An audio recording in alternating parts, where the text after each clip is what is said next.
This is the BlackBerry KEY2, what the company dubs as an Icon Reborn, but even though it builds on the success of the KEYone, it seems that the rebirth is really of another bolder icon from the past. Reporting from New York City, I'm Jaime Rivera with Jules Wang on camera, and let's go hands-on the BlackBerry KEY2.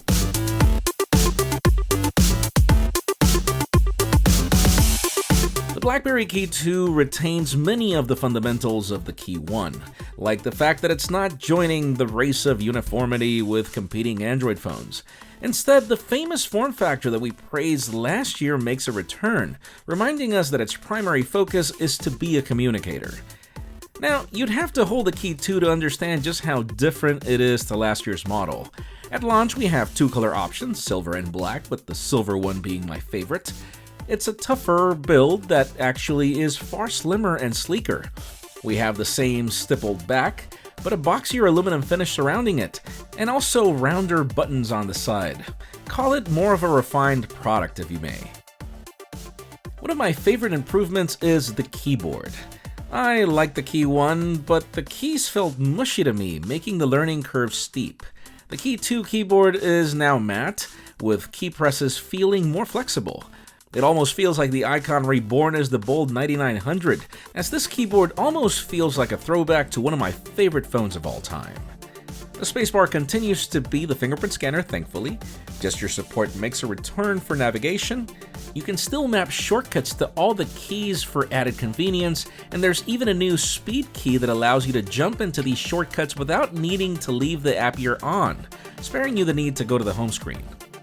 Above the keyboard, we have a 4.5-inch IPS LCD at 1620 by 1080 and protected by Gorilla Glass 3.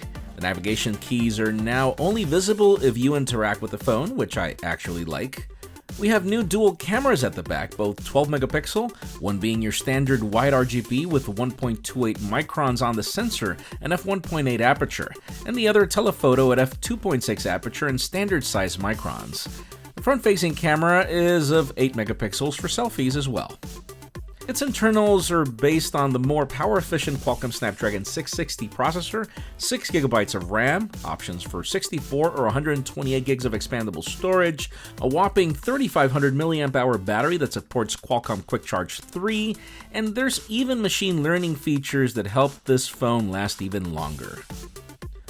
Running the show, we have Android 8.1 under BlackBerry's minimalistic user interface, all focused on security. Favorite elements like swiping up on icons for widgets is here, along with the BlackBerry Hub, etc.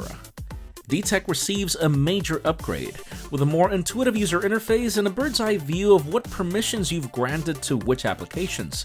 It will now flag if your camera or microphone are being used through a notification, and even if the application is in the foreground or background. Following on the steps of the BlackBerry Motion, there's also a locker function that allows you to store anything you want separately, and you can choose if you want these applications to be fully hidden or if you want to launch them from the home screen and ask for your fingerprint authentication. The company even bundles the Firefox Focus browser for those of you that want even more security for navigation.